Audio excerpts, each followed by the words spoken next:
university, and every district, every politician wants to have one university in his state. Finally, I think we'll have salaries only paying for registrars and administrative staff and bus fares. I don't think will have any money in the state government to pay even salaries for the agriculture universities. I'm seeing a total deterioration of state agriculture universities so bad. They were so good when we were students. They're so pathetic today. But no policymakers are raising the issues very seriously, what is happening in the country. Do we need so many universities?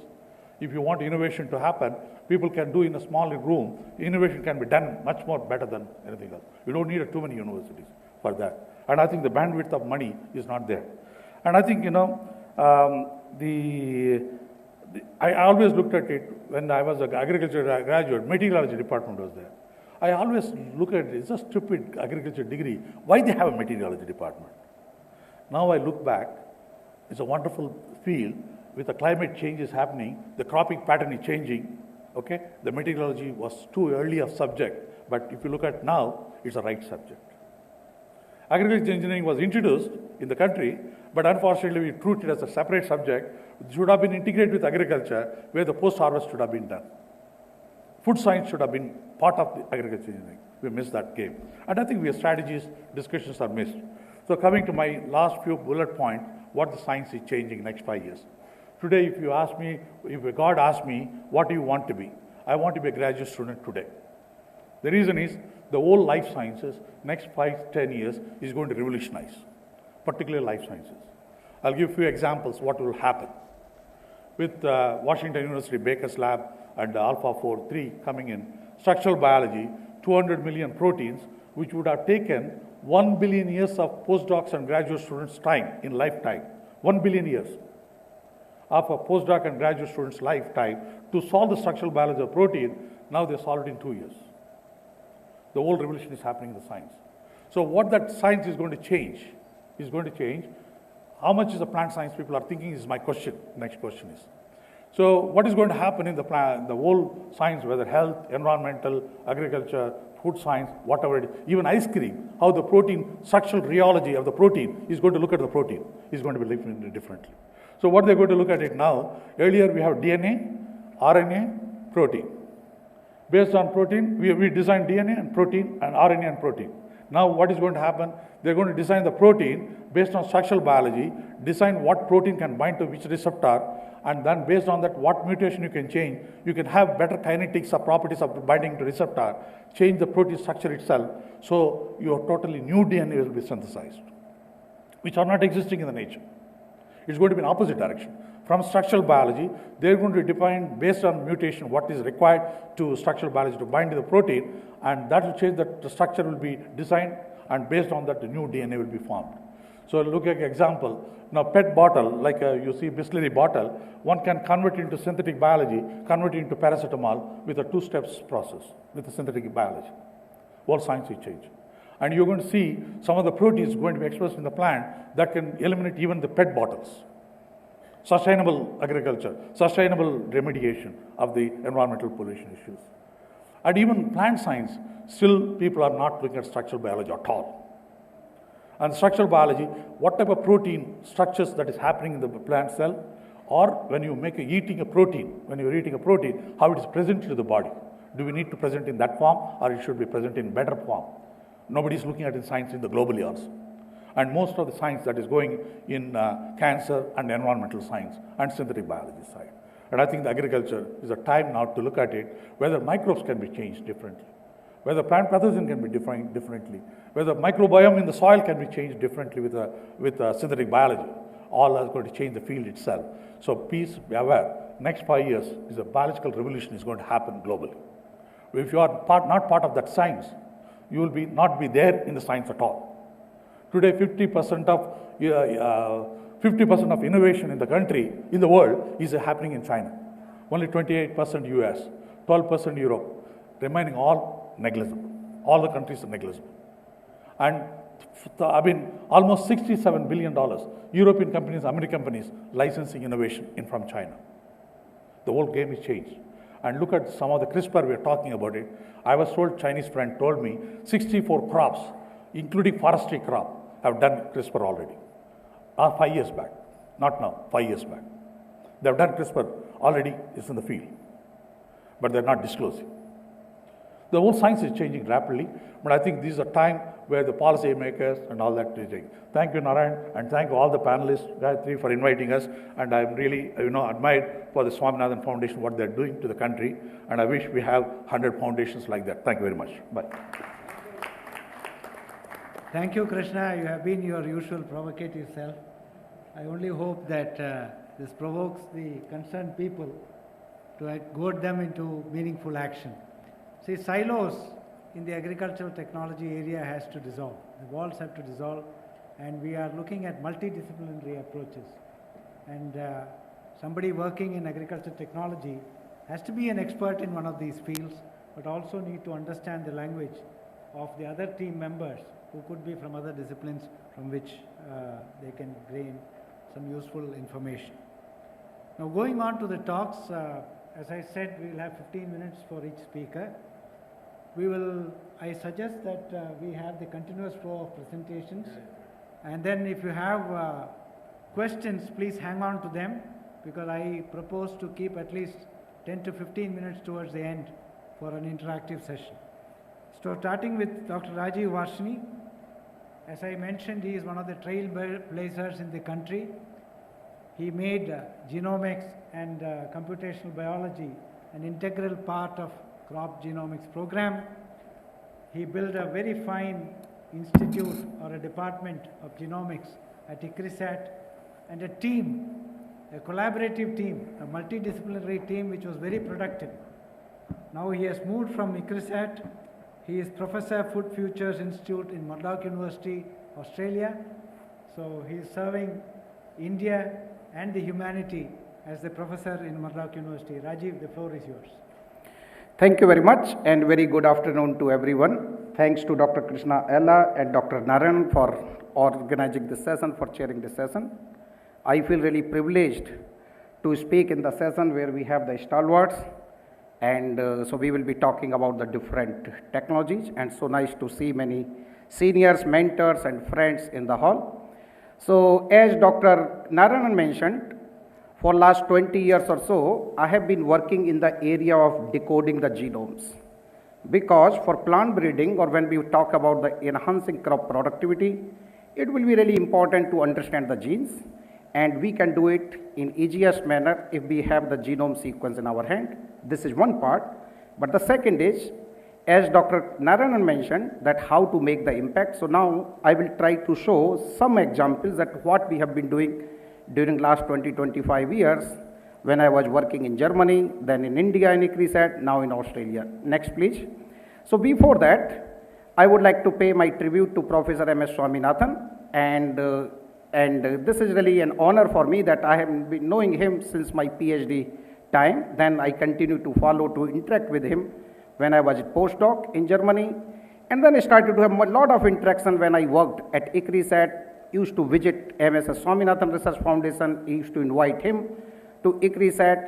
So I would like to say that, and even when I moved to Australia, I continued to remain in touch with him. So I would say that his mentorship, kindness and unwavering commitment to science for societal goods have profoundly shaped my professional journey.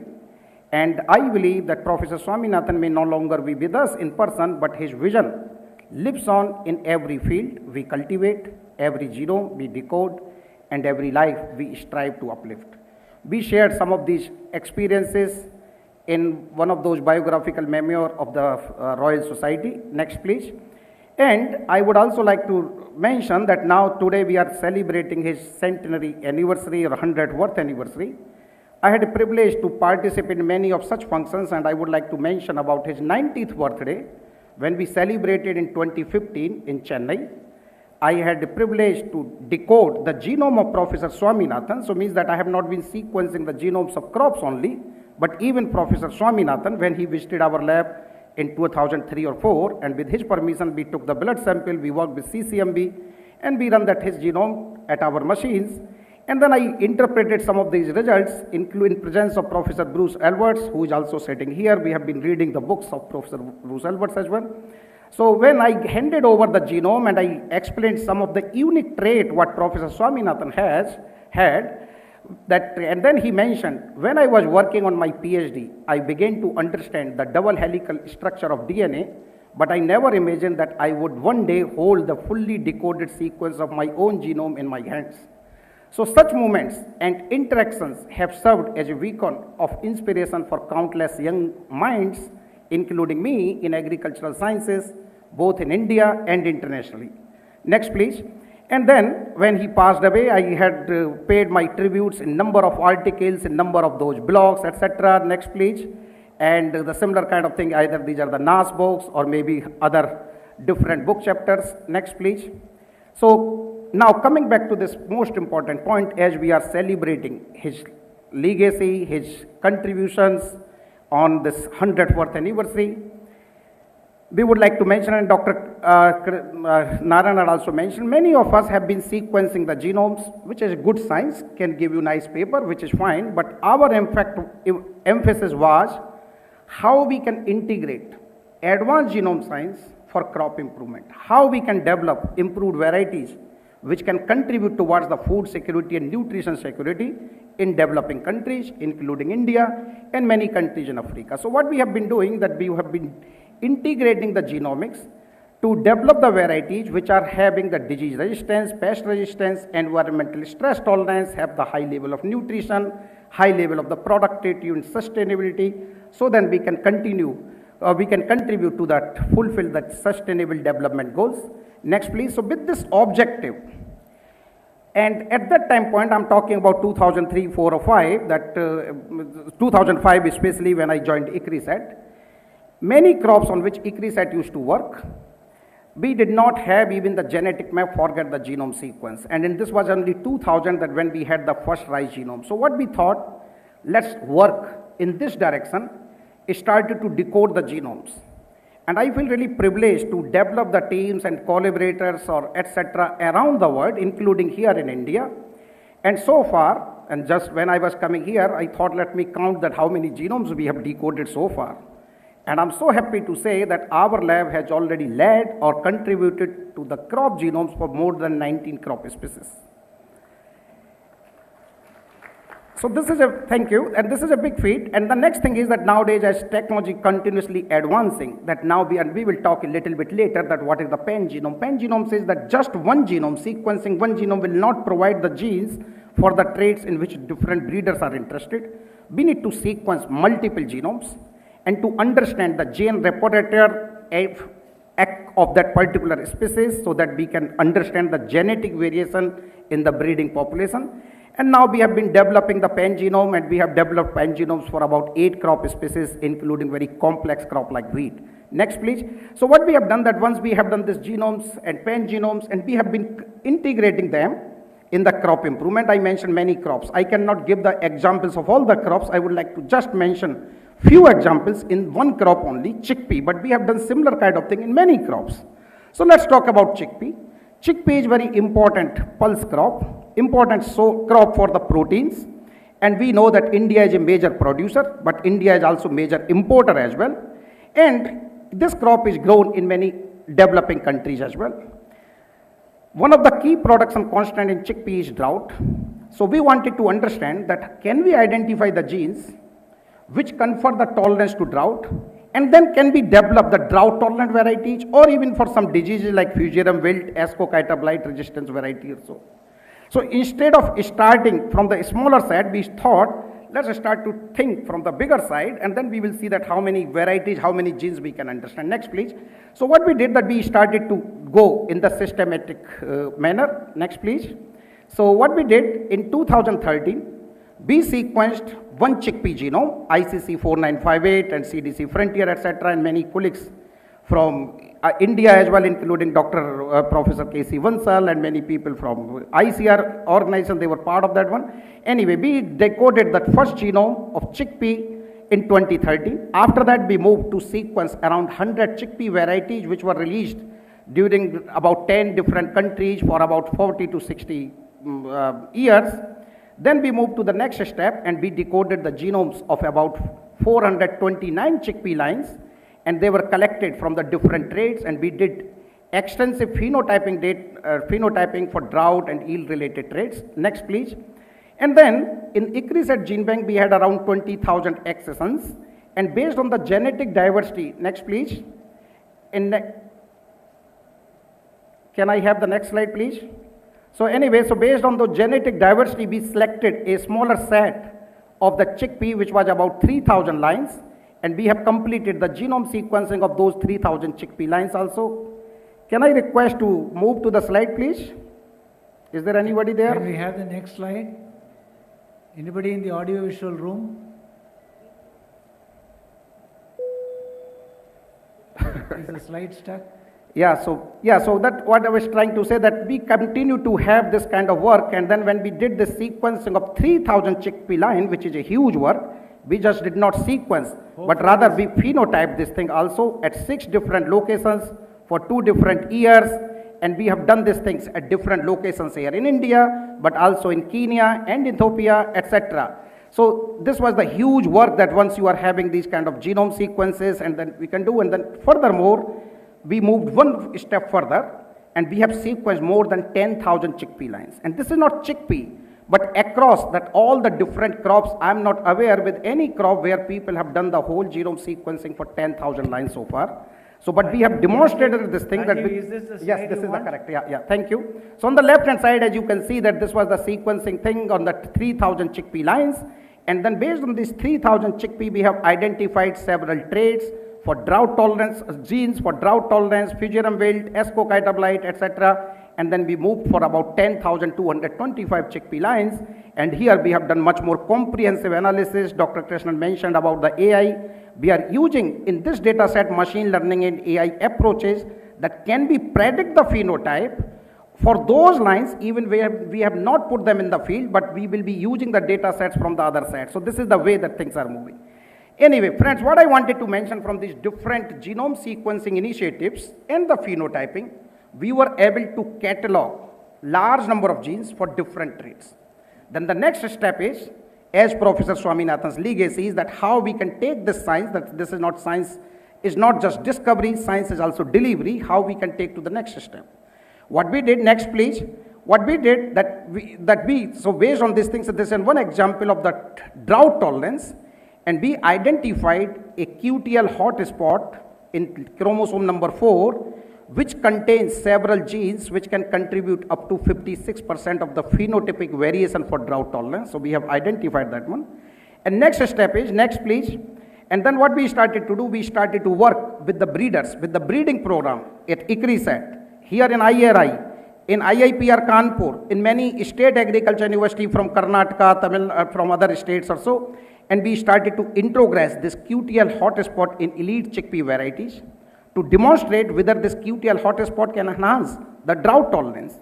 And as in India and many other countries, you are having very rigorous varietal release pipeline. You always need to test your products with the best check what you are having at that time point. So we continue to work in this direction. Next please. And I'm so happy to mention that even drought, which is very complex trait, some of these lines, and they are now grown by the farmers, smallholder farmers, and these farmers, they are growing the varieties and harvesting up to 27% higher yield than their topmost checks. So this is the power of that genomics, integration of genomics in the breeding program. Next please. And not only this thing, in the case of India, we were working with Bill and Melinda Gates Foundation. We have demonstrated, delivered such kind of varieties in Ethiopia, Kenya, Tanzania, where we were having around 12 to 24% higher yield advantage, and they are grown by the farmers. Next please. And this is not the question of only just drought tolerance. We have delivered the several varieties for the fugitive wilt resistance. For instance, this first variety, Annigiri, very popular variety in Karnataka state. This became susceptible for fugitive wilt, and we have improved this variety. One of those breeder, Dr. Mannur, started to call that variety as Super Annigiri, and now this is delivering around 2 tons per hectare. So this kind of thing, now we got this variety for the fugitive wilt and escochyta blight, etc. Next please. So this is, and then we have documented some of these results in that FAO document book as well, that in that how this kind of research has been successful to impact smallholder farmers in India, Ethiopia, Kenya, and Tanzania.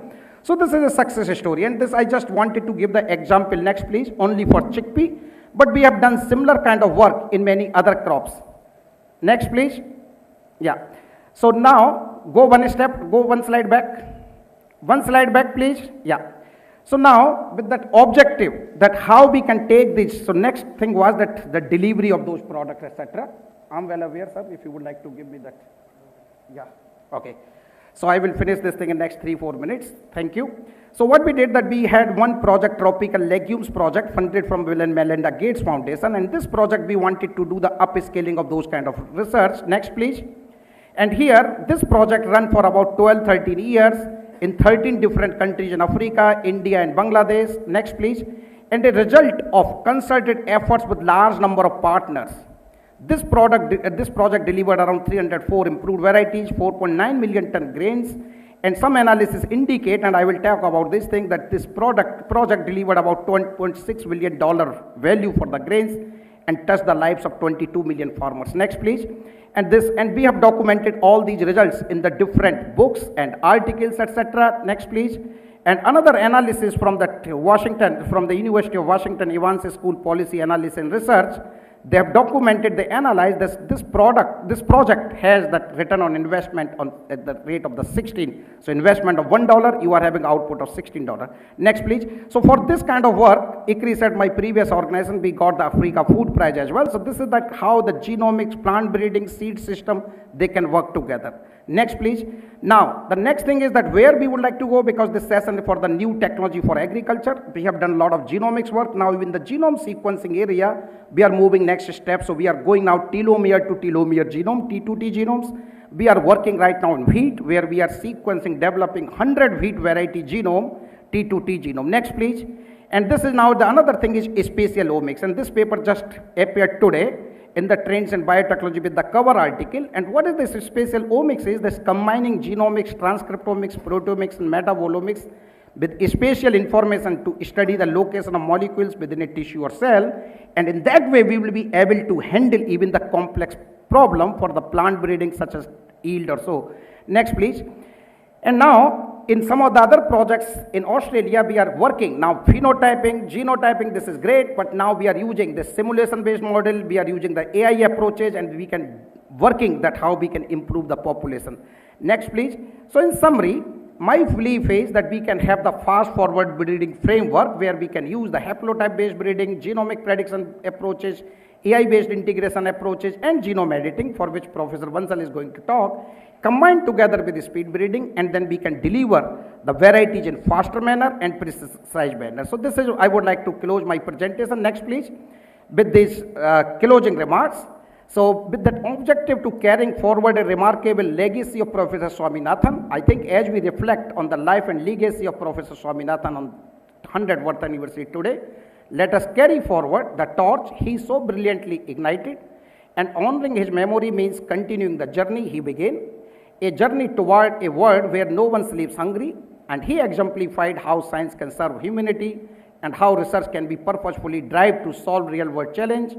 His legacy continues to inspire scientists, policymakers, and change makers across the globe to confront the pressing issues for our time, from climate change and food insecurity to sustainable and inclusive agriculture. Let's walk this path with the same compassion, courage, and conviction that defined his life. Thank you very much. And next, please. And with these words, I also would like to thank MSSRF and especially Soumya ma'am for inviting me in this meeting. Thank you very much. Thank you, Rajiv. Please put your hands together for a wonderful presentation. Rajiv Varshini. This is also an illustration of the power of collaborative, multidisciplinary scientific approach towards crop improvement. We will move on to the next speaker, is my friend Kailas Bansal.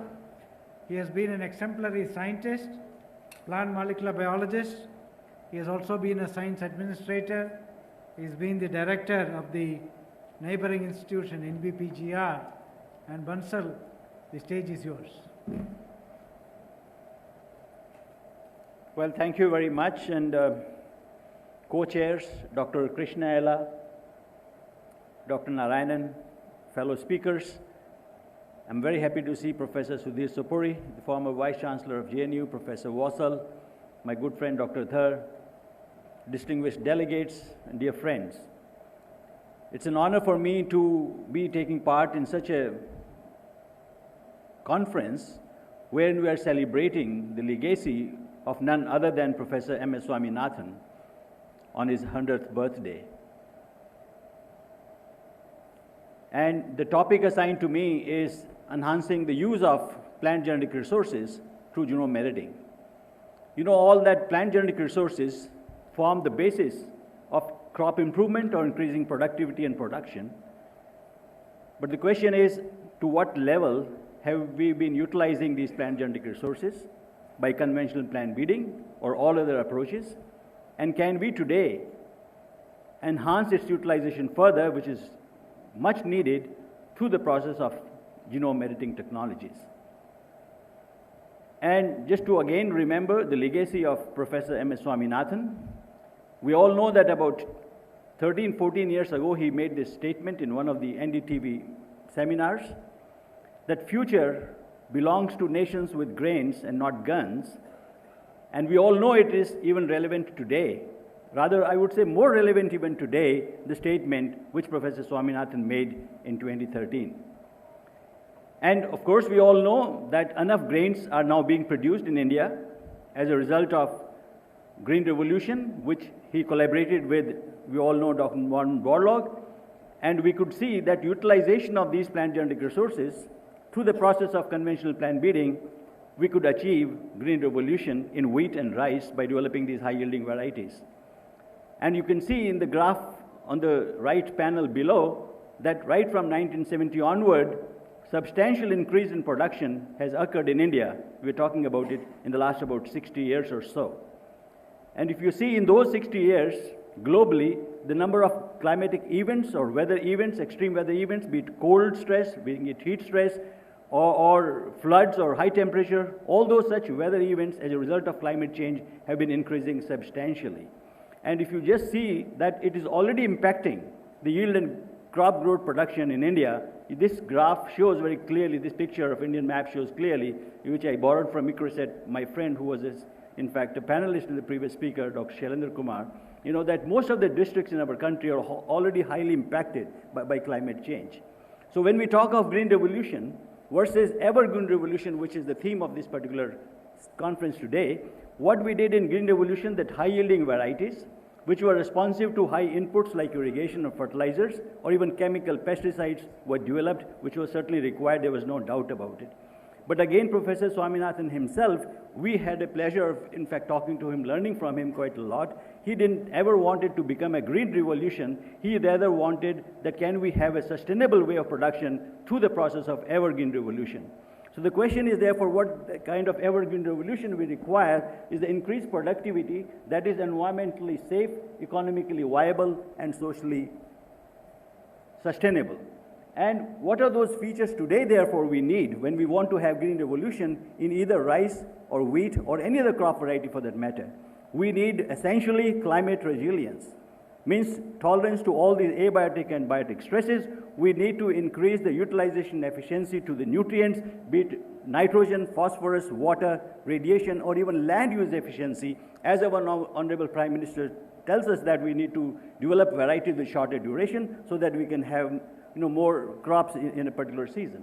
We also need to, actually speaking, underline the importance of compatibility, whatever be today, developing varieties which are compatible with sustainable farming practices.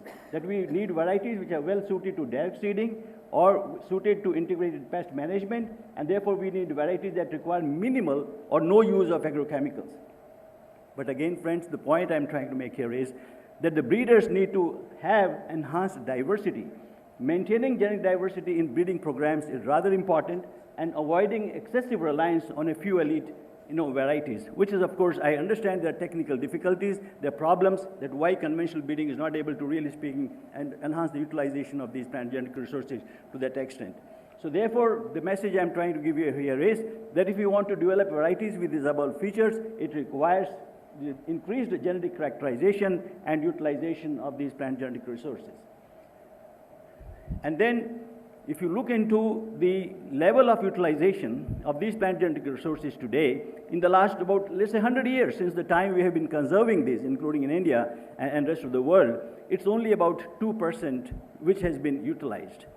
Out of about 7.4 million accessions, which are there in the global gene banks, which are about 1,750, only 2% have been utilized.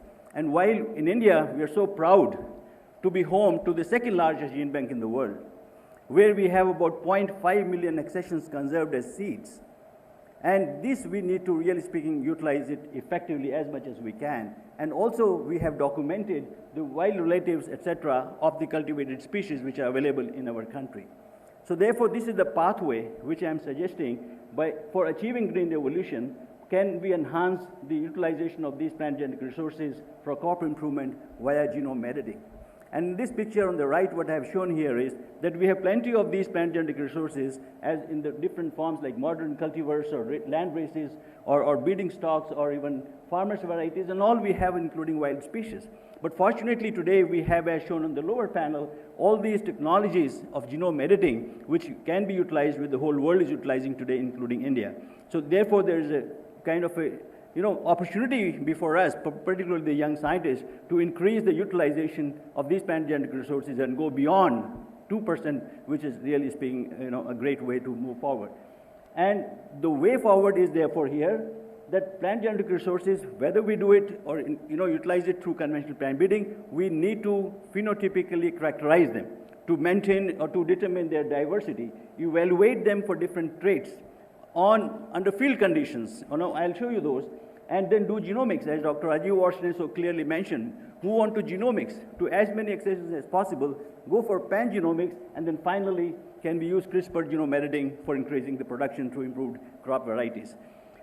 So we undertook, in fact, in 2010, we had an opportunity to work in NBPGR here, a large mega experiment which we had never thought of doing before, but this was actually the support which I got from friends from NBPGR. We were able to characterize an entire collection, about 22,000 accessions of wheat at different hotspots in the country. When we talk of disease resistance or even for terminal heat tolerance, all those hotspots, these experiments were conducted with 22,000 accessions. Even subset of them were evaluated, for example, for yellow rust in Gurdaspur or for leaf blight in Cooch Behar, in addition to those 22,000s which we did. And also we developed a core by characterizing, evaluating them under the best conditions, field conditions in HIU Hisar. And then we, of course, were happy to publish this, and it was accepted on the cover of the Crop Science Journal, which is a prestigious journal when we talk about such data information. And then, of course, ICR submitted it to Limca Book of Records, which was awarded, granted, and media got all kind of attention. But importantly, that we identified about 3,000 accessions, which could be utilized potential donors or sources of resistance to terminal heat stress. Terminal heat stress is a big question when we talk of increasing temperature in this world today as a result of climate change. And based on these 5 different parameters as listed here, we were able to narrow down from 2,000 to 3,000 accessions. And then, in fact, finally, we narrowed down it to 42. This is not showing all 42. This is only a sample of 42 accessions I'm showing here with all those parameters. And on the right extreme side, you will see what is the reduction in grain yield here as a result of high temperature under late zone conditions. You don't find here in these 42 crops, the reduction is only up to like 5% or even less, or in some of the accessions, no reduction at all as a result of high temperature. So finally, in fact, Dr. Sandeep Kumar, who's here with his student, PhD student, Mr. Kannan, they have taken up, these genome-wide association studies, with a subset of about 412, accessions, and they have identified here 6 candidate genes. I'm very happy to say that these 6 candidate genes are all novel, which have not been reported before in wheat, while they are references of increasing thermotolerance in other crop species, 4 of them for thermotolerance and 2 of them for susceptibility. So the ones which are susceptibility-related genes could be now improved upon using genome editing. So this is actually speaking the time, 2013, when Professor M.S. Swaminathan visited NBPGR. He was so very happy when we explained him all the kind of work we were doing, and he wrote me after he went back to Chennai this particular slide, and I always feel very proud of it as a reward to me, when he wrote me this. That I was very happy to visit NBPGR again after some time, and he said you are converting NBPGR as a functional conservation center. No more conservation alone for the purpose of conservation, which remains important, but idea is you must utilize it fully, really speaking, when we have so much of issues and problems we're talking about today, increasing productivity in this era of climate change. And of course, it got some more media attention.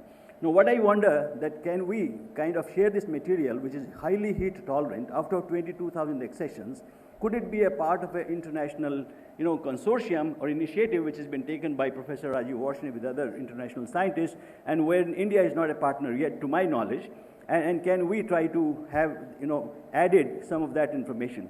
And therefore, pan-genome development, why it is important? It's important because genome editing will allow you to then bring back those genes from wild species which otherwise we lost as a result of domestication or breeding. We can bring them back.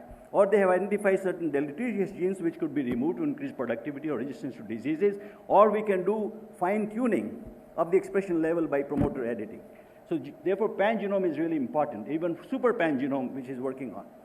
And then, as Professor Rajiv Varshney mentioned, that we also had a lot of interest in chickpea. We developed a core. Here we characterized for the first time again 14,500 accessions, and we were partnered with Professor Rajiv Varshney. Thanks to him, in fact, that he took this initiative while he was at ICRISAT, and he developed a pan-genome of about 592 megabases out of 3,366 genotypes when he was sequenced. Important here is that he found about 1,500 genes which are novel, which are providing adaptation to these environmental stresses. There are some set of genes they have identified which are deleterious. So that becomes a ready material for genome editors to use it. Just a minute more. And next one, please. And therefore, this is the pathway that we have now shown here for the youngsters, friends, to take this particular pathway, finally to have the genome-edited varieties. And fortunately, in our country, these genome-edited varieties are exempt from biosafety regulation. And biosafety regulation, therefore, this decision, actually landmark decision, came in October 2022. We developed a roadmap, identified the crops, and ultimately, we were able to, as you know, right in this hall, about 3 months ago, Honorable Minister of Agriculture launched these two varieties which are genome edited. One on the left you can see by Dr. Vishwanath, who couldn't really be present here for his presentation, and then other by Satyendra from DRR. And then important is to move from wheat and rice to pulses or oilseeds. And we identified here, you can see many of those crops like chickpea, pigeon pea, green gram, many of the traits, but unfortunately we do not have the well-targeted, functionally characterized genes to do genome editing. So therefore, it remains important that fortunately, Government of India has announced a second gene bank to have safety duplicates. That shows how important these plant genetic resources are, and we must try to characterize them, do genomics, pan-genomics, partner with scientists like our own Indian friend, Professor Rajiv Varshney, identify those target genes and alleles, and we do genome editing to achieve what we want, really speaking, action on ground, that is evergreen revolution. I thank Dr. Vishwanath, I thank Professor Rajiv Varshney, Professor Ashwini Parikh, Dr. Kutub Mola, who collaborate with me, all the scientists, those who are partnered here with me in NVPR scientists, all these three wonderful organizations, and also the Nobel laureate Jennifer Doudna, with whom I had an opportunity when she invited us, me and Dr. Viswanathan from India, to be partnered in some of the discussions there on climate resilient agriculture. So they are also working on climate resilient agriculture. So with this, friends, thank you very much. Sorry if I've taken a little extra time. Thank you for your patient listening. I'll be very happy to take some questions at the end. Thank you. Thank you, Kailash. Sorry, I am under the tyranny of the clock. So I think that was a broad brush exposition of how some of the new technologies can be leveraged to use the genomic resources that we have in the country, especially to address hitherto intractable problems like abiotic stress tolerance as a result of climate change. Let me move on to the third speaker in this session, my good friend Bodapalli Prasanna. Some of you may already know him. He is an extremely accomplished plant breeder.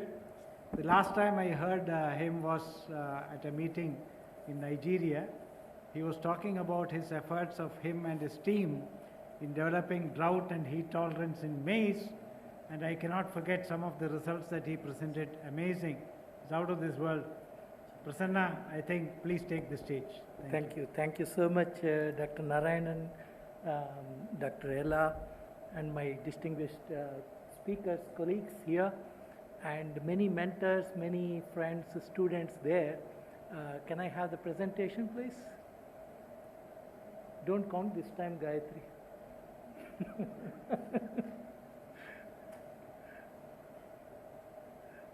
Okay, so from the world of chickpea and wheat, I will take you to the maize.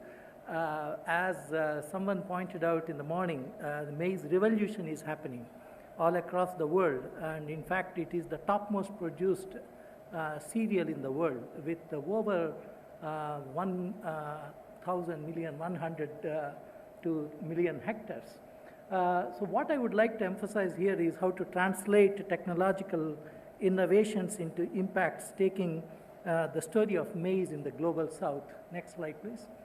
There is a very rapidly growing demand for maize in Asia, not only as a feed crop, but also in many countries also as a food, and more recently due to the government of India's policies on 80-20, at least 20% coming from bioethanol, the maize area is rapidly expanding.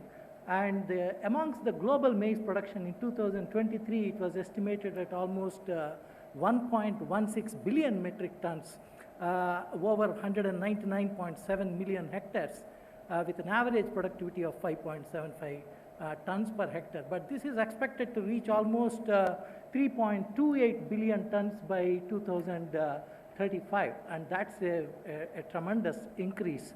And much of it has to come not just from the developed world, but also from countries like China and India and Indonesia. Next one. And at the same time, tropical maize environments, whether it is in sub-Saharan Africa or in Asia or Latin America, are inherently stress-prone. This slide shows the extent of heat stress waves that happened last year between April to May all across South and Southeast Asia. And similar drought and heat stress is also happening in sub-Saharan Africa. This puts tremendous pressure on over 80 million hectares in the global south. Next one. So as the Prime Minister pointed out, the solution is to go for climate resilient varieties that combine not only disease and insect pest resistance, but also drought and heat stress tolerance in crops that are feeding the world. And there is an increasing incidence of transboundary pests and diseases. Most often we associate climate change only with abiotic stresses, but there is also a spate of new diseases and insect pests happening. Next one.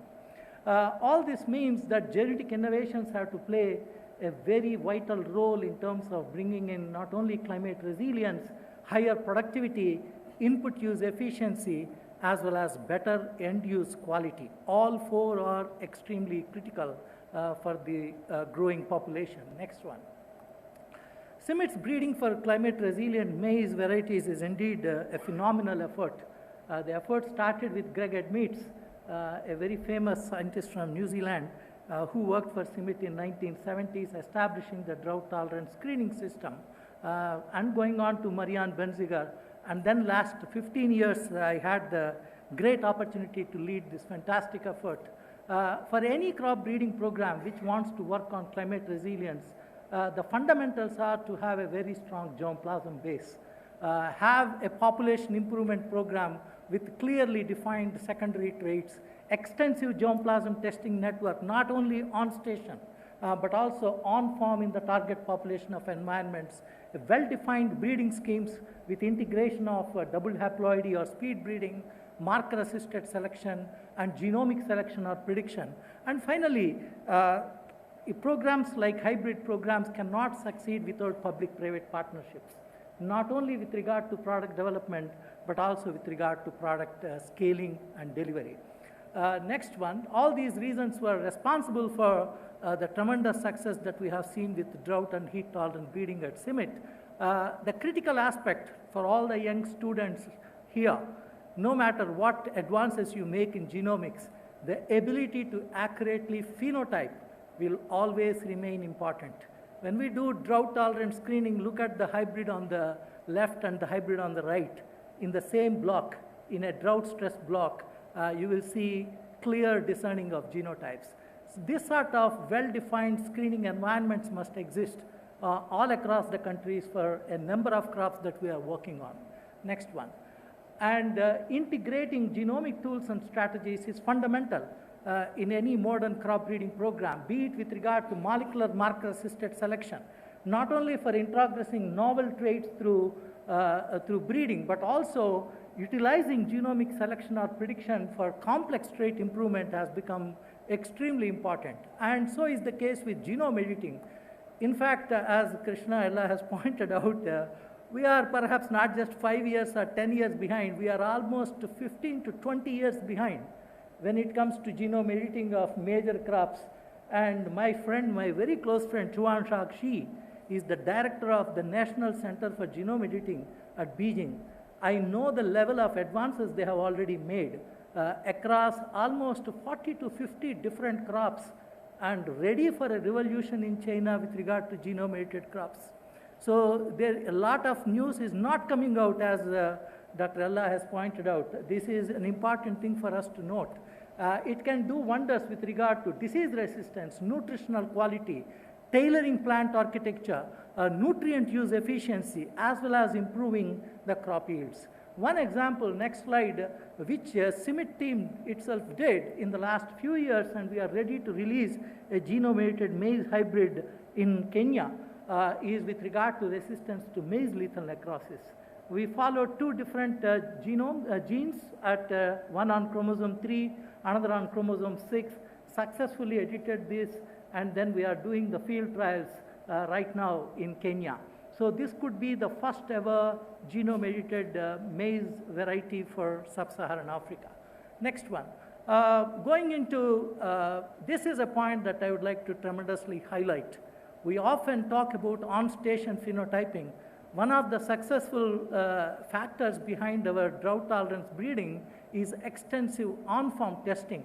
Today we carry out as many as 2,000 on-farm location testings across 6 different countries in Eastern and Southern Africa.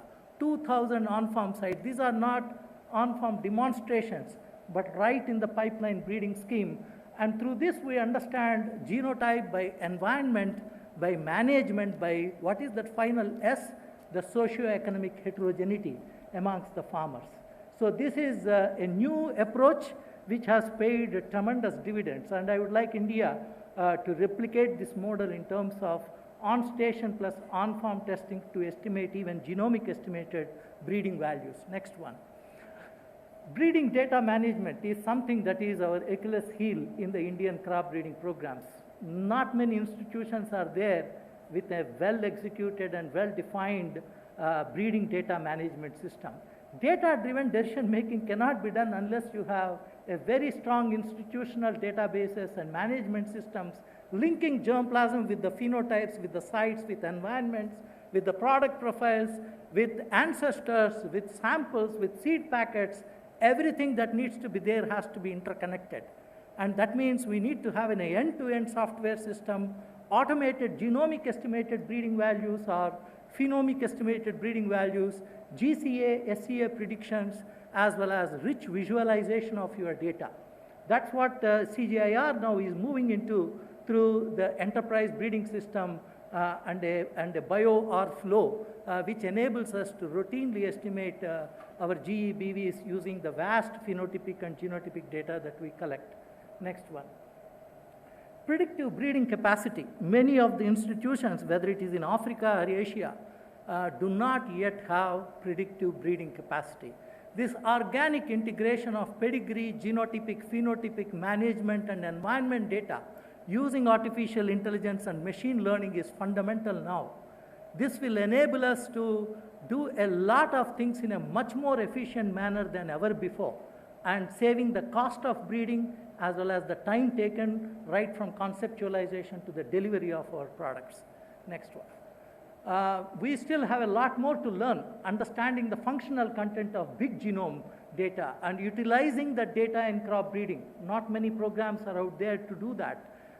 And understanding the mechanisms that are responsible for the tremendous phenotypic plasticity that you see in crops like maize. Seamless utilization of temperate germplasm in tropical environments and tropical genotypes into temperate environments.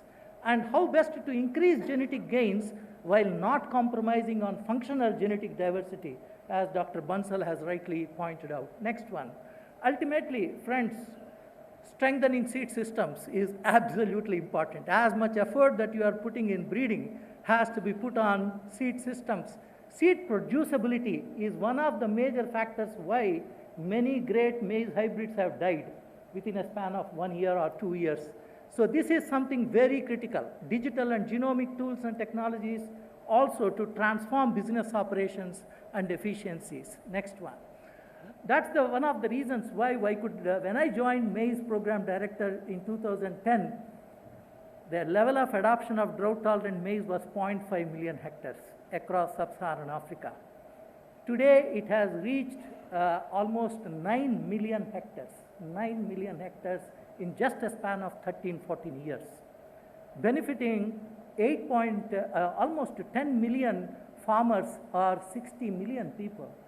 That's one of the best successes that you could ever see in terms of scaling climate resilient varieties almost from the scratch.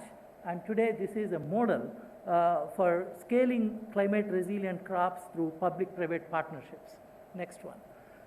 The same case we would like to replicate in Asia through heat-tolerant maize hybrids. Today we have 29 such heat-tolerant maize hybrids through a vast phenotypic network established between India, Nepal, Bangladesh and Pakistan. The Faisalabad site of ours is as good as the Hyderabad site here in India. These two sites are the best high vapor pressure deficit sites where we can breed excellent heat-tolerant maize germplasm. Next one. And that's the reason these 29 maize hybrids we also tested for their water use efficiency. You will not believe it, the farmers are growing some of the commercial maize hybrids in the spring season in Punjab region with 24 irrigations per crop season. These are heat vulnerable hybrids. They maintain the microclimate with repeated irrigations. These 24 irrigations are just draining out the water table. This is not a sustainable way to do business. The heat-tolerant maize hybrids save 2/3 of that irrigation. With just ordinary 6 to 7 irrigations, you can have as much as a yield as the commercial maize hybrids. That's no reason why the Prime Minister was emphasizing on drought and heat-tolerant crop varieties. Next one. So this CIMMYT-derived drought and heat-tolerant maize hybrids now we are popularizing across Bangladesh, India, Nepal, Pakistan, Sri Lanka, as well as in Bhutan. Bhutan is for the first time growing community-based hybrid seed production of maize, of a heat-tolerant maize hybrid. I'm extremely elated with that example, where farmers are coming together to produce hybrid maize seed and distribute amongst the communities. Next one. So in summary, friends, modernizing maize breeding programs for an array of farmer-relevant traits, especially climate resilience, is fundamental. We need to have extensive on-farm testing together with the on-station testing and systematic analysis of genetic gains as well as genetic diversity in those elite germplasm. We have to give a lot of importance on breeding data management and analytics for data-driven decision making. Strong focus on seed producibility and partnership models for improved varietal delivery in target market segment. That means unless you adopt this, you cannot improve the access and affordability of our improved genetics to the farming communities, and that needs to go together with improved agronomy. My last slide, these two gentlemen who worked in tandem and tremendous friendship, tremendous partnership, I associate them with 3 I's: innovation, inspiration, influence. Innovation, inspiration, and influence, and the convergence of this is impact. Let's follow that legacy. Thank you so much. Thank you, Dr. Prasanna. I think many useful takeaways from that talk. The importance of phenotyping, the importance of data management, particularly breeding data management, factoring in socioeconomic factors in the genetic expression or the manifestation of the genetic potential. I think those are very important points. Thank you for crisply also closing the talk. Thank you very much. And the last speaker in this series is Dr. Gayatri Venkatraman. She has promised me that she will finish in less than 10 minutes. So Gayatri, the stage is yours. She is the Principal Scientist Biotechnology at MS Swaminathan Research Foundation in Chennai.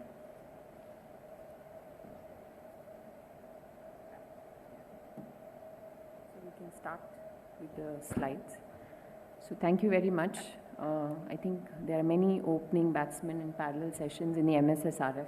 You will see we are trying to showcase our work, and I hope this will not end with a 0. So starting here, The lab has been looking at salinity tolerance in many species, and the focus of my present talk will be strategies for salinity tolerance in cereal crops, the sodium exclusion versus accumulation paradigm, and the role of sodium transporter HKT15, which we pay a major attention to in our lab. Next slide, please. So if you look at the research trajectory which we have followed at MSSRF, starting from 1997, where we first started working with the Coastal Systems Research Group, we looked first at mangrove phylogeny and therefore the interest with salinity tolerance, and we moved on to mangrove and associate species, cultivated and wild rice. Our focus through all of these years has been salinity, ROS detoxification, and transporter genes which play a major role in sodium and potassium homeostasis. So around the period of 2016 to 2025 is the major work which I'm going to be focusing on in the subsequent slides. Next, please. So basically soil salinity happens to be a selection agent which drives evolution of halophytes and glycophytes. Glycophytes don't like sodium so much. They occur in low sodium ecosystems, whereas halophytes occur in very high sodium ecosystems. And while halophytes are able to tolerate high sodium, it's glycophytes which prefer relatively low sodium in their shoot tissues. And plant adaptation to salinity has three distinct components: sodium exclusion, the ability to tolerate the osmotic stress brought about with excess salt, and also the tolerance of tissues to accumulated sodium, which is probably triggered in the third phase. So while glycophytes favor the first strategy, which is sodium exclusion, it is halophytes which favor the tolerance to sodium. And we'll see how this plays out in subsequent slides, where sodium exclusion and tissue tolerance happen to be complementary traits, and they often act in an additive fashion to confer salinity tolerance. Next slide, please. So we've looked at rice and salinity, and why is this important? It's already known that amongst the major abiotic stresses, for a lot of reasons, salinity poses a major challenge for maintaining global food security. And it manifests at two important stages. This is very well recorded for all people who are rice physiologists, and they know that it occurs at the seedling stage and it also occurs at the reproductive stage. And a very important component of the ability to tolerate salinity at the seedling stage happens to be a QTL which occurs on the chromosome 1 of rice. It's known variably depending on which publication you initially refer to. So while you have salt tolerance, which was identified in Pokali, and it's the SKC loci or the loci which confers the ability to have more potassium in the shoot tissue under salinity, which is another major determinant of how a plant is able to tolerate salinity, because both sodium and potassium are competitive ions, and sodium uptake is increased greatly in salinity by potassium uptake systems, and therefore disrupting many processes for which potassium is important for plant homeostasis. So this slide briefly shows here the tolerant and the sensitive parents which have been used in breeding programs. So while Pokali or Nona Bokra are land races which are well known and occur from coastal regions of India, you have the sensitive partners which have been taken from, say, occur in national breeding programs. So how do these two alleles differ from another? They differ at 4 amino acid residues. And when you conduct transporter assays, we find that the conductance of the version which occurs in the salt-tolerant trait, which is within the salt-tol locus, it shows higher conductance properties for sodium. That means the ability to transport sodium into the tissues is much higher. And how does this impact salinity exclusion? We'll look at in the next slide.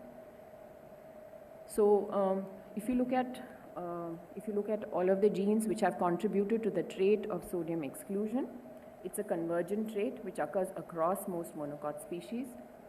And you have a gene called the sodium transporter, HKT15 orthologs, which occur in monocot species. Also an Arabidopsis is first identified, where there happens to be only a single gene, but there are many, it's a multi-gene family in other monocot species. So HKT15 is only a sodium transporter, and its ability to transport the sodium which is going in the xylem stream into xylem parenchyma cells under salinity is a major determinant of salinity tolerance.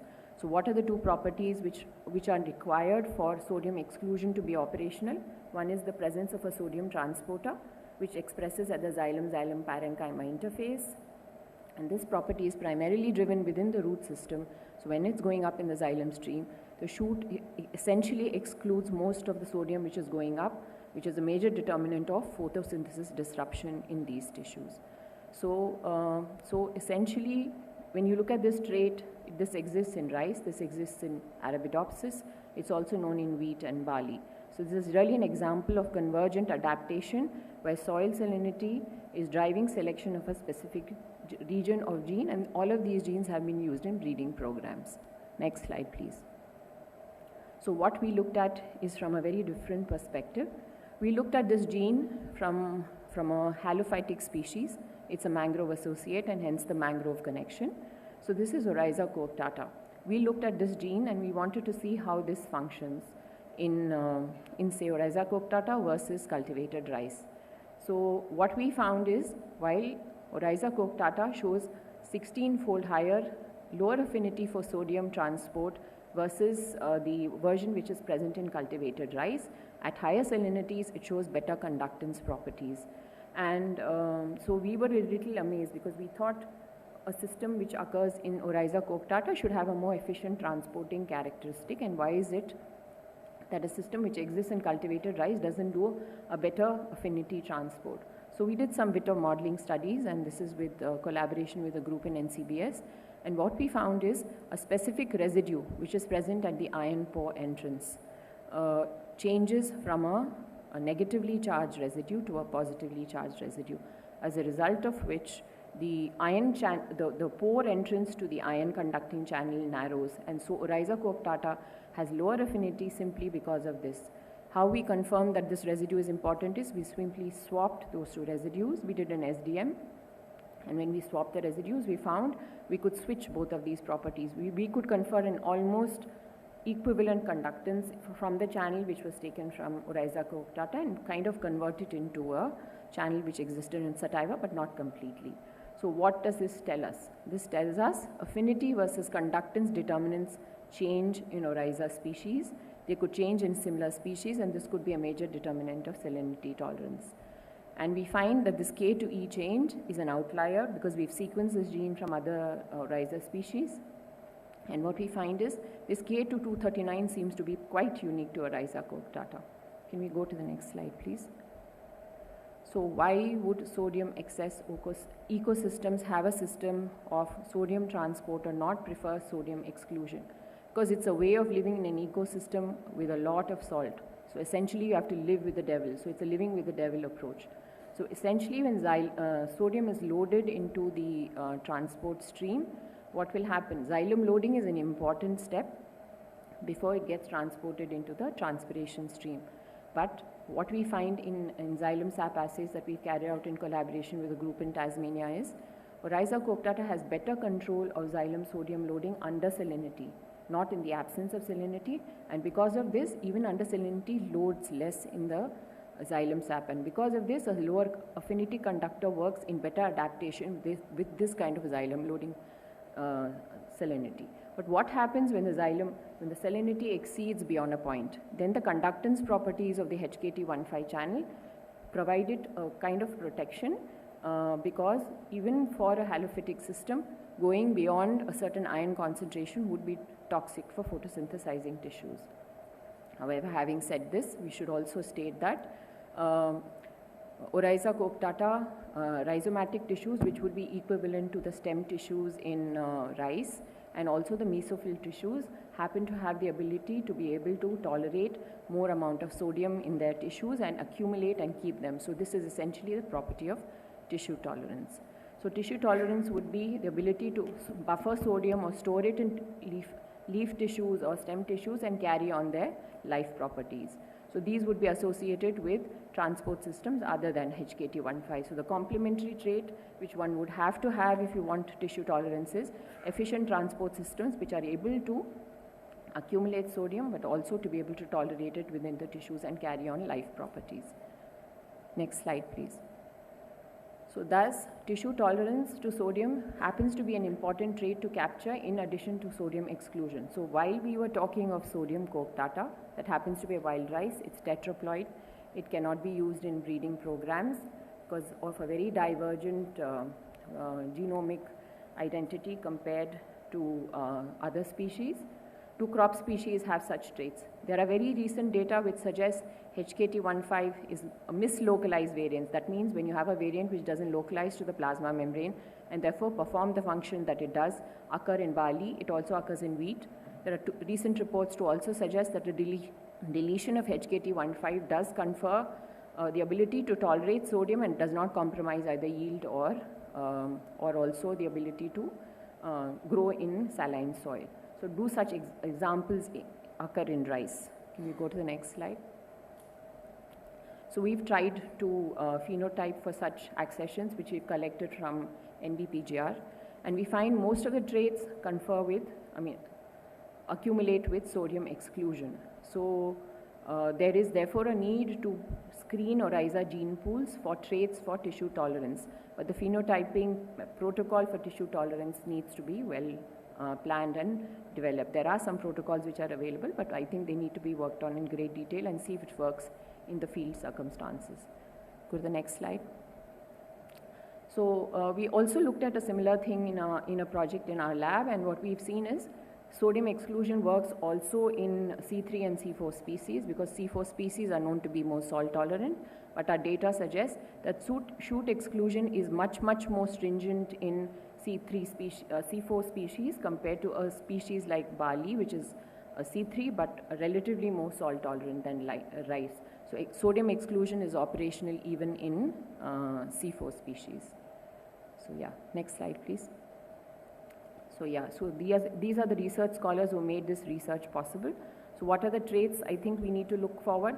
Having stringent phenotyping protocols for tissue tolerance, looking at maybe genome-wide searches for rice or wild rice which have these traits, and also in other crop species which have tissue tolerance, because I think going beyond sodium exclusion, we also need to look at tissue tolerance as a trait, which is important for salinity tolerance. Thank you very much. Thank you.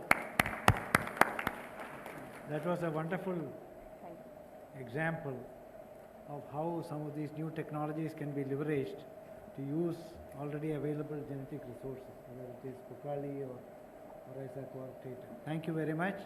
So we are left with about 8 minutes, 7 minutes to be precise, for interactive session. Anybody having a serious question? Okay, I'll start from you, sir, and then come to you. Can you use the microphone which is there on the table?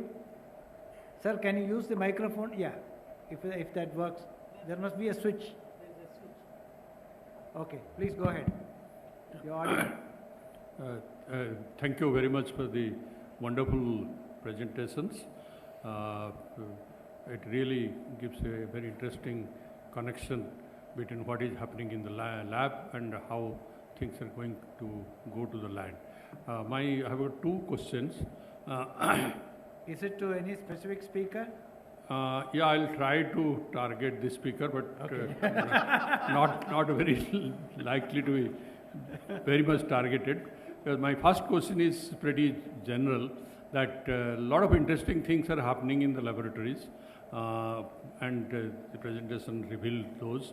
How do you think, what are the pathway when we are talking about the mandate for 2047, Vikasit Bharat, and making a pathway for biohappiness? You know, how these technology are going to be perceived and used and benefited by the farming community and as a result people. How that translation process, what is the scientist's perspective? What's your next question, sir? Second We question. got a point, yeah. Second question is more specific, that we are talking about food system which is primarily the human food system. There is another element what I think is need to see is the animal food system, which is called animal feed system.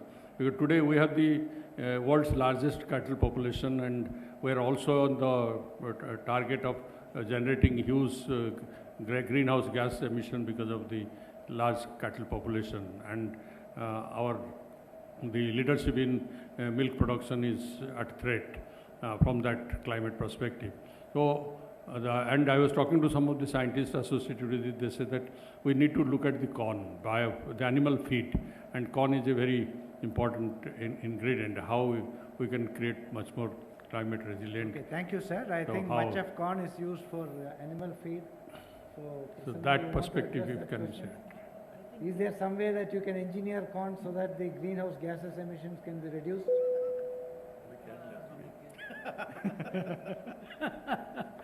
Yeah, maize contributes much less greenhouse gas emission compared to some other crops which draw away a lot of other precious natural resources. But you are absolutely right. There is a growing livestock population. There will be increasing reliance on not only vegetable sources but also other sources of protein. So that's the reason why the country is also giving tremendous importance to maize. But it has to be in a system mode. You cannot ignore other crops. You cannot draw away precious land that goes into opportunity crops, as was rightly pointed out in the morning session. There has to be a balance in terms of system diversification. It cannot be simply only based on market forces. That's my view. On your first question, I will try to very briefly address it. How will technology initiatives lead to biohappiness in 1947 when we develop? I'm sure there will still be some unhappy people in 1947. But generally, if you increase the productivity, improve the farm incomes, make sure the malnutrition problem is addressed, make sure that our crops are all climate resilient so that sustainability is maintained in the face of climate change, I think all these can overall lead to biohappiness in the sense, in one sense at least. Thank you. I think, lady, your question, please. I have one question. Hi, good evening. Thank you so much for recognition. All right, thank you so much. Good evening. I am Ashima Jha. I am a biomedical science researcher and a youth advocate as well. And I strongly believe that effective collaboration should not just be across sectors, but across mindsets. Now, focusing on the theme of today's conference and what you all emphasized upon, the power of collaboration, while biohappiness offers a powerful vision linking biodiversity and human well-being, it demands more than just a policy. That's something we all will agree to. My question is, with genomes and precision agriculture transforming our food systems, how can we meaningfully engage students across disciplines, from agriculture to AI, public health to policy, right from the university levels, which is so that we can have something which is grounded, more real world, alongside farmers and scientists, especially in a way that is ethical, inclusive, and responsive to the local needs. Madam, got the import of your question. Let's ask the genome guru that we have amongst us. Thank you. No, this one. Okay, thank you. I'm still a student, not the guru sirs, but anyway, thank you very much. But this is very important point. And one thing is that from that student perspective, you raised very clearly that we need to have that collaboration of the different mindsets, so not just in genomics and breeding, but how we can bring this even engineering, or even this, like for instance, mathematics or AI, those kind of thing. And I think this is one of the reasons that many times in foreign countries, when PhD students, they are doing their research, they have the advisory committee, and then this advisory committee, they bring the advisors from the different schools and from the different colleges. And that's what I have noticed now, that when I'm working in Australia, so like that, their PhD system is different than what we are having here. In those countries, PhD students drive their research, not the PhD supervisor, and then the student keeps coming, going to the different people and say, I want to do this, I want to do that one. So what I'm trying to say, so this is really requirement that we need to have this interdisciplinary collaboration to address the complex issues, and this is that one way to enhance the collaboration. Yeah. Thank you, Rajiv. I think Dr. Krishna Allah has another perspective on this issue. This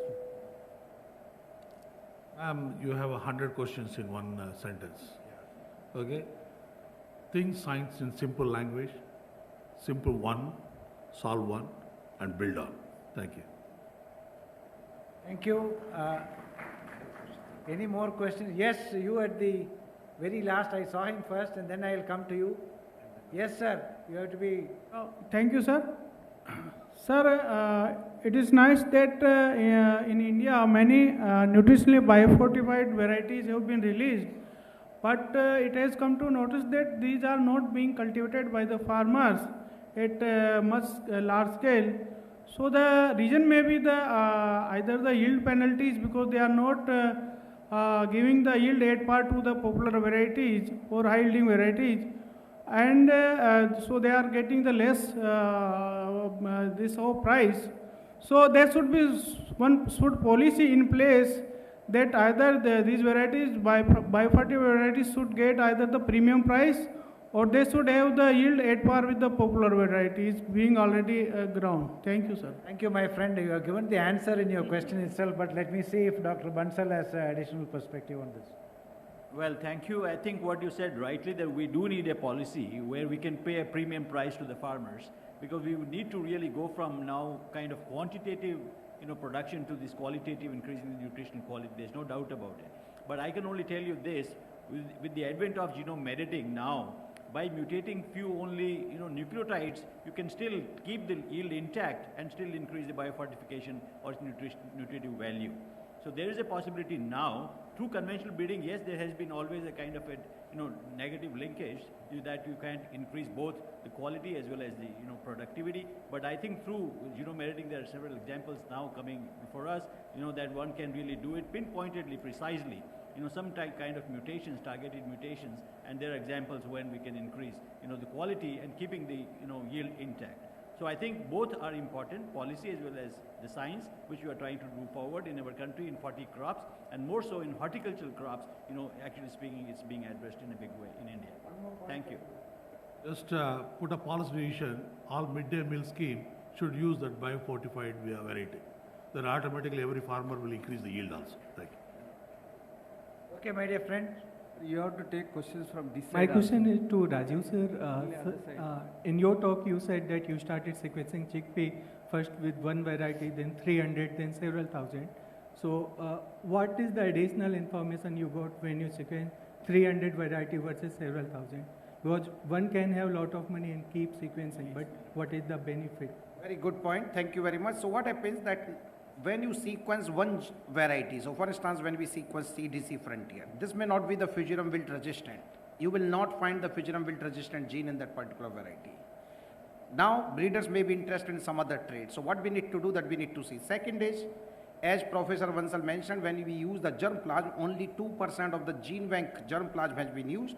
If you would like to make the best use of the germplasm, you need to have the germplasm characterization. So from this perspective, if you sequence more, you will be able to figure it out that what kind of haplotypes for the different genes are missing in our elite varieties, which are still present in the gene bank, and how we can bring them back to the breeding program. So this is one of the best approach to do the characterization based on the sequence level. At later stage, you can do the phenotyping in subsets, etc. So that's the reason that we keep moving in this direction. Thank you. Thank you. I think we are also reaching the end of the time. Dr. Adlani, yes. One question from this side also, sir. Oh, I am sorry. Yeah. I seek your indulgence. Maybe a few extra minutes are okay with all of you? Yeah. Okay. The panel is very enthusiastic about it. Please. Say, please, madam. I'll come to you. It's just not really a question. The discussion actually raised some points in my mind, that we are talking about the biofortified varieties which are conventionally bred, and we know that if it is a gene-edited variety, it is definitely going to be much more effective, reducing the use of chemicals, which is one of the objectives of natural farming or organic farming or whatever we are talking about. But there is a very big no-no in the mindset of people who are, the proponents of organic or natural farming. I was just wondering that the next session, there is a farmers group who are going to be present. Actually, for this kind of sessions, perhaps more farmers should be there, and they should be enlightened that this actually not anti-environment. This is actually most pro-environment approach to go for. I was just, this is just a thought which I think. Thank you. I think your point is well taken and notice for the organizers of the next meeting. Yes, sir, your question. Sir, I have an observation actually. We have been using plant genetic resources from the native, basically originating from communities. We are not paying back. Actually, we have violated all the provisions of the CBD as well as our own domestic legislation. And we started accessing plant genetic resources from the ITPGRF multilateral platforms. And actually, at the end of the day, we are not paying anything to the native communities. So also now at this point, we have exploited about 64 crops enlisted as annex list. And now we want to expand that list 64 to infinity. So this is not a question actually, this is an observation that I think you need to look at it. Exploit I note your point. Yeah, infinity. But I'm not really sure if I completely agree with you. You don't want to pay anything to the communities.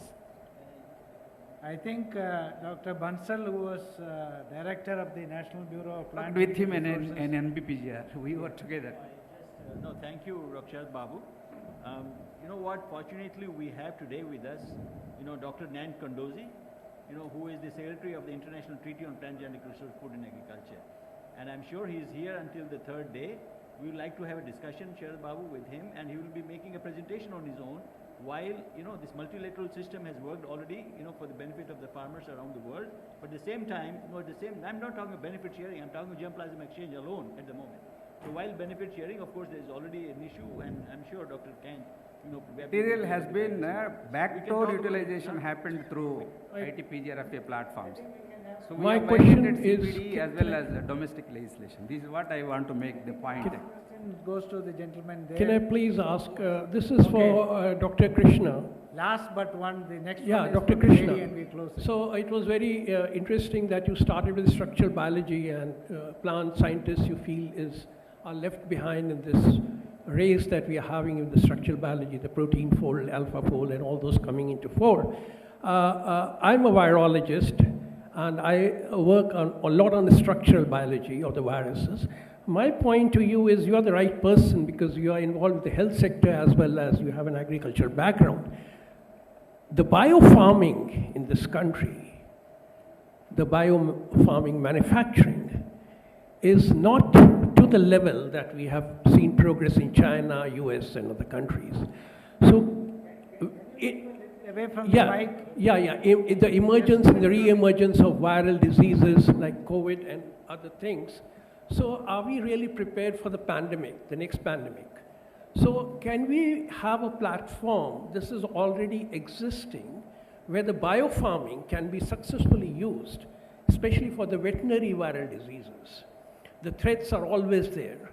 So if we can manufacture these vaccines kind of things inside the plants, and this is for the low and middle income countries where the costly fermenters, I recall the African vaccine was all wasted because they didn't have the cold storage facility, though the supply was there. So are we putting some attention under this legacy of Swaminathan, where we are talking of the evergreen this thing?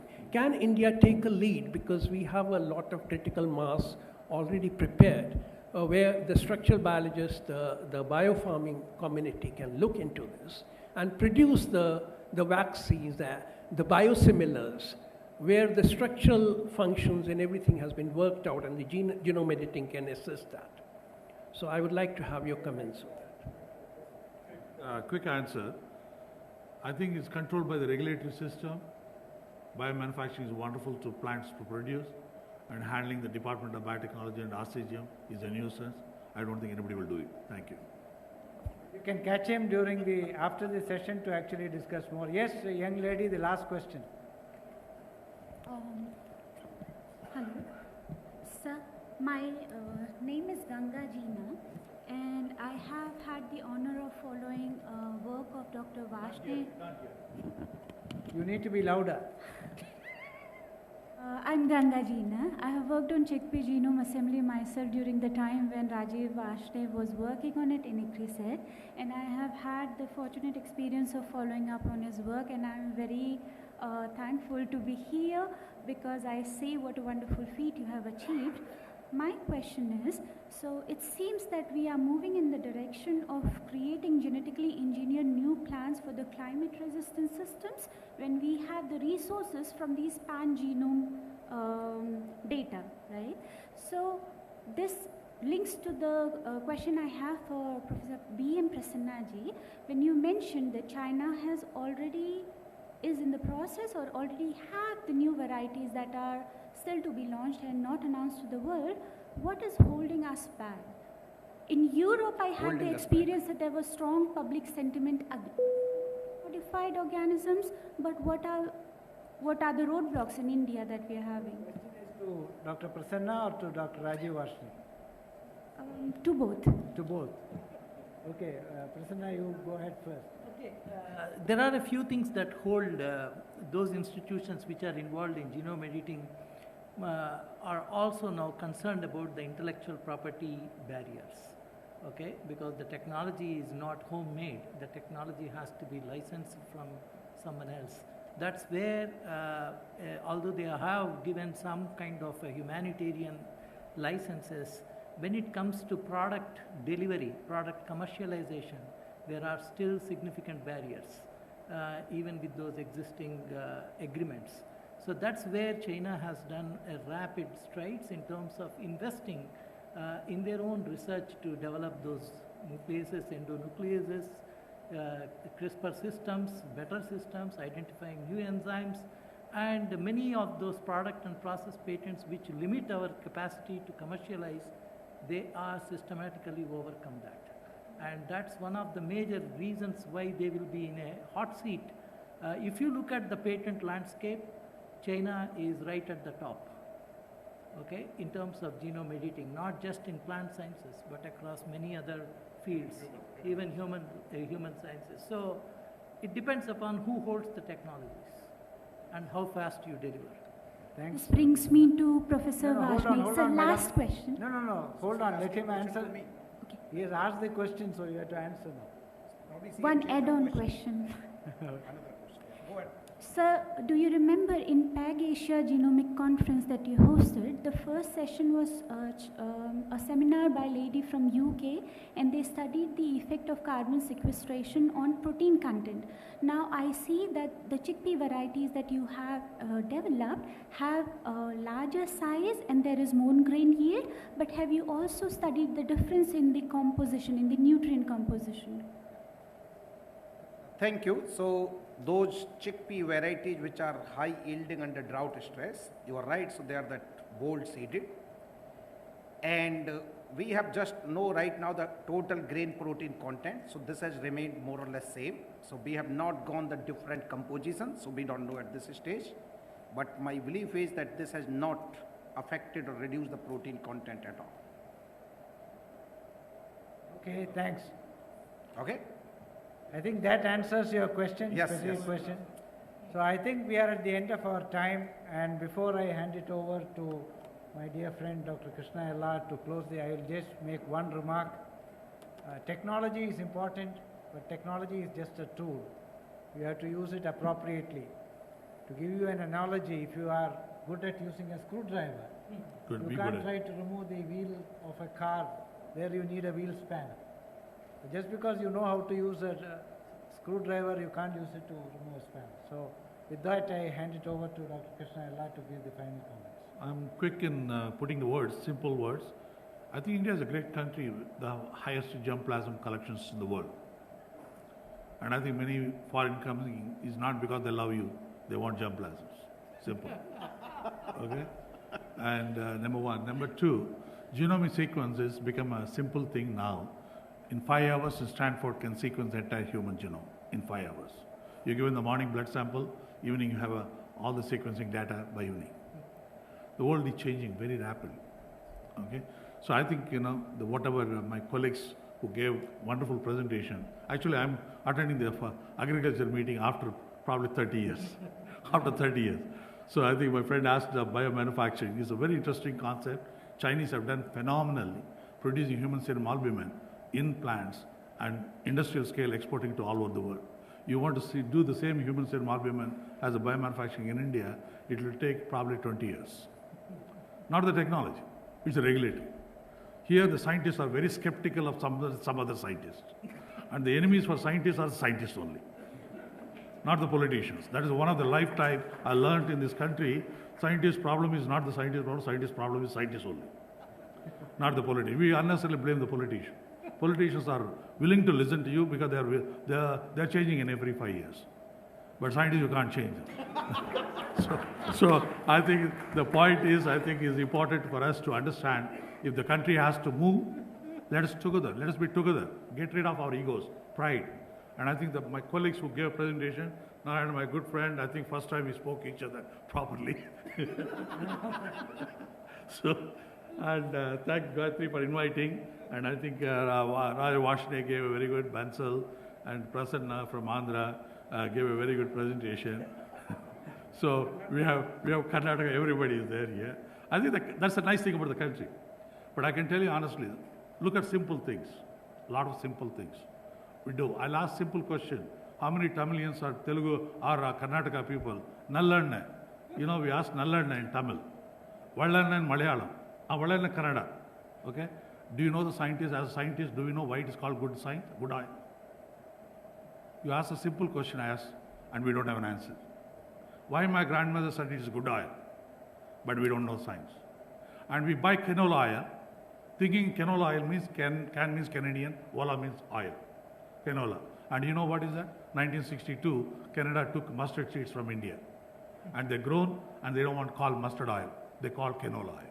And you buy canola oil. And you import in canola oil. And you don't want to use a mustard oil. And I think that's the sad part of this country is we don't realize our backyard of innovation right behind us, right in front of us. And we look for somewhere else. The innovation is right in front of us, and young generation should stop looking too much WhatsApp and messages, and keep looking at the nature. You'll see a lot of innovation in front of you. Good luck. Thanks for the giving the opportunity. Thank you, Krishna. Please put your hands together for all the speakers after those sharp words. Thank you very much. I request the session coordinator, Dr. Gayatri, to hand over a small memento to the chairs and the speaker.